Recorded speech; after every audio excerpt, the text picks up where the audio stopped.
Well, hello, folks. I'm LA Little, and this is your daily NeoTA wrap. We take a look at these markets. We do it from a neoclassical perspective each time, asking ourselves one question: what happened today? What might it tell us about the coming days? We do the show 4 times a week, every Monday through Thursday, broadcast at or before 10 o'clock Eastern Time, archived on YouTube under the channel LA Little. Today, pretty much a sideways market. They've got the Russell quote wrong again, of course, but it was down a little bit heavier than everything else. S&Ps, yeah, they eked out a small gain.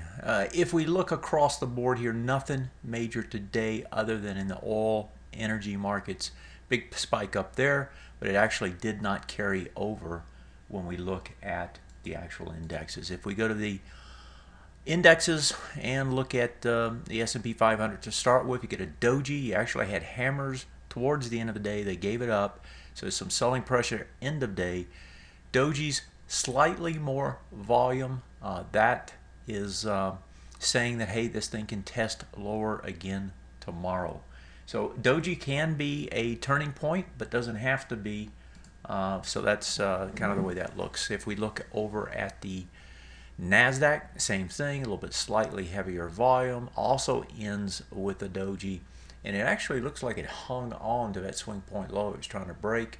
50.1674, your close is 50, no, actually underneath it. So it's going to join all the other indexes with a break of a swing point low. So that means all the majors have broken now. Intermediate term time frames definitely bullish, right? Nothing's changed there if we look at that. And so everything's still pointing on the upside, except for you've got the breaks here.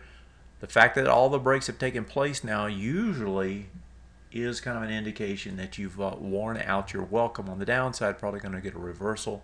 NDX slightly heavier volume, kind of a doji there as well. And if we go to the Russell, we can see it was down 0.32%. And you got under back over a little bit more volume. So again, all these look the same. Nothing different in any of them. Let's look at the world markets because that's where things are happening. I want to flip straight over to the DAX, and that's because the DAX is expanding its range. Okay, so you've got a fairly good sell-off. I mean, let's look at the numbers here. 11.9 down to 11,000. So you've taken 900 off of it. That's 8.25% or so straight down. This thing's going to bounce, even though it didn't get it today. And you could test lower again tomorrow. This thing's going to try to bounce. Now the test is going to be here as it comes back up, 11,167. That's where the test point's going to be. That's where the weekly is. That's where the break was.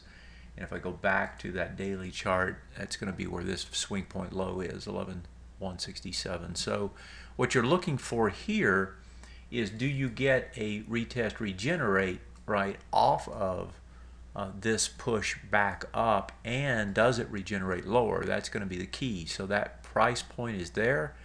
If you come back within 6 bars, which is probably likely at this point, then you can test up towards the top half of that, the top portion of that swing point low's high.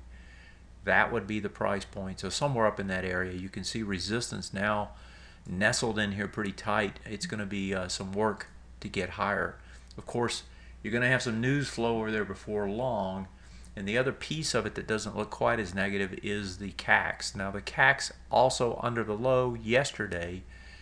Doji, same sort of thing, right? Going to come back into the swing point low, the retest regen there. This is the one really to watch versus the DAX. It's the stronger one. So on the bounce, you want to look at the stronger one and see how it presses back into some area of significance. The area of significance is that swing point low.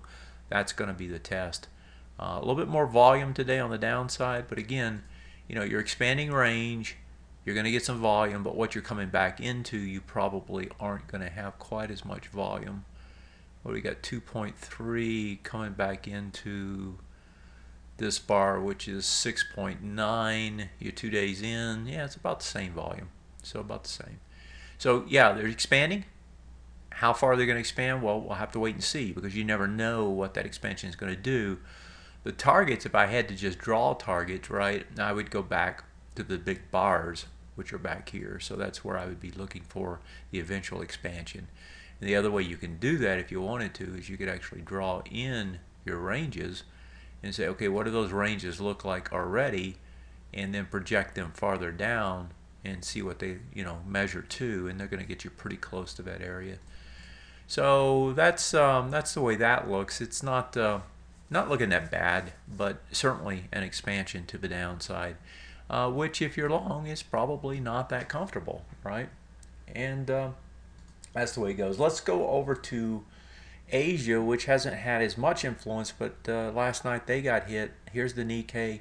So you hang up there, you start drifting over, finally you get the hit. It's under the swing point highs low, 20,116, got down to 20,096. So you're underneath it. You got to get right back up inside of it, because that is in this case that's a bullish retest regenerate, and in this case that bullish retest regenerate is failing. Let me get that up here for you, right in there. And so that you can see you're back underneath it. You really want to see it get in there immediately tomorrow. That's probably going to depend on the yen. The yen was actually a little bit stronger, a little bit weaker towards the end of the day, so you may get a bounce there. If we look at Shanghai and look at Hong Kong, Shanghai hanging at the top. This thing will not give it up. A little bit less volume as it does an inside day, it looks like. No, actually got over. So you go over, back under. It's just an over-under. It's not a 2-bar. So you could get a little pullback, a little sideways action. That doesn't look like anything serious yet. And if we go over to Hong Kong is coming back, folks. We've been talking about this for I don't know how long. It wants to come back into these bars, and that's where it's coming, right into them. So Hong Kong's getting set up for the potential buy finally as it comes back into this gap area that we've talked about before. Let's look at the OX markets real quick and see if there's anything there. The sectors themselves today, domestic sectors, looked, it wasn't great, but it wasn't bad. They looked like they could support some sort of a bounce tomorrow. If I could look at the euro, okay, so no volume, still hanging. That one doesn't really tell me anything. It's an inside day. And let's look at the dollar. And the dollar is trying to test lower, but no volume. So dollar, if anything, is telling us the opposite, that it's going to try to push back higher. Bonds selling off. ABCD structure to the downside, and bonds definitely are struggling.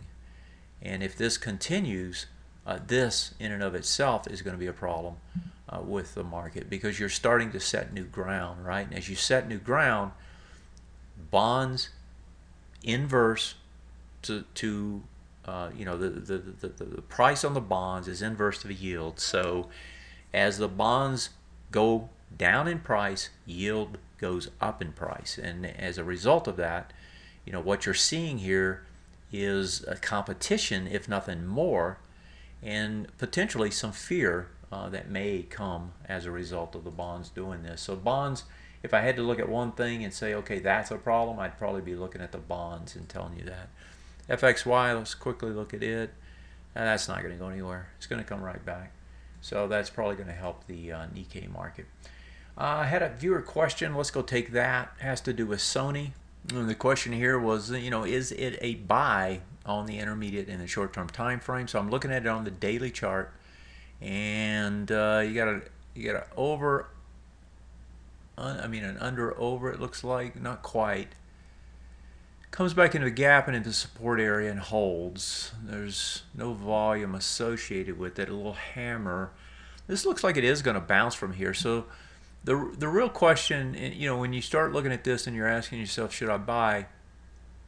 These are the retest regenerate zones, bearish as you push back up, right? Broke 2 swing point lows, escalates down, right? So now what you want to do is you want to see it come back into this area, and instead of getting trapped there and generating lower, you want to see it get back over it. Why is that? Well, because you want to know it's in a range. You want to know it's this instead of continuation of that on this time frame, right, on the daily.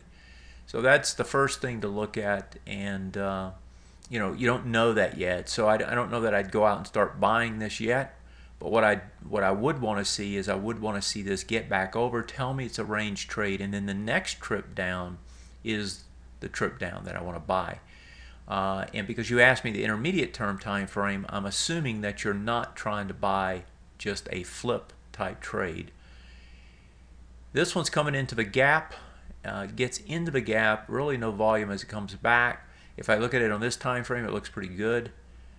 Actually looks very good. The only thing on this time frame that's a negative is that you had an ABCD structure that it didn't finish, although it got close, and now you're getting a deeper pullback off of it. So that, to me, that's the only negative. This, you know, I'm looking for the good support here, and it's really this area. That's ideal support. You've also got gap support right where it is. So given the way the weekly chart looks like, going back to the daily chart, I suspect you're actually going to see this thing bounce from here and go back and do that test. And so, you know, if you were wanting to play it for, you know, $1, I mean, that might not be a bad trade, but I don't think the trade's here quite yet. Looks like you need to wait just a little bit longer on this one. Let it come up, let it test, let it show you what it really wants to do. If it gets back over it, then you want to buy the next retrace, assuming you have some sort of a range trade up here at the highs. So that's the way I'd be looking at that guy.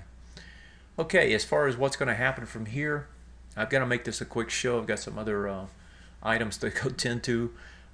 It looks to me like, you know, you got a bounce attempting to set up. Whether it starts tomorrow or not, that question's not answered because you got dojis.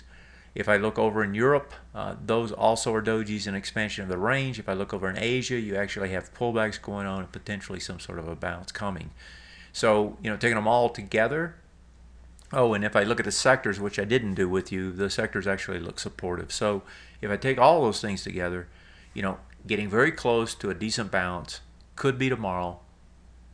The charts don't tell us that. That's just my trader's instinct telling you that there's a decent chance for it.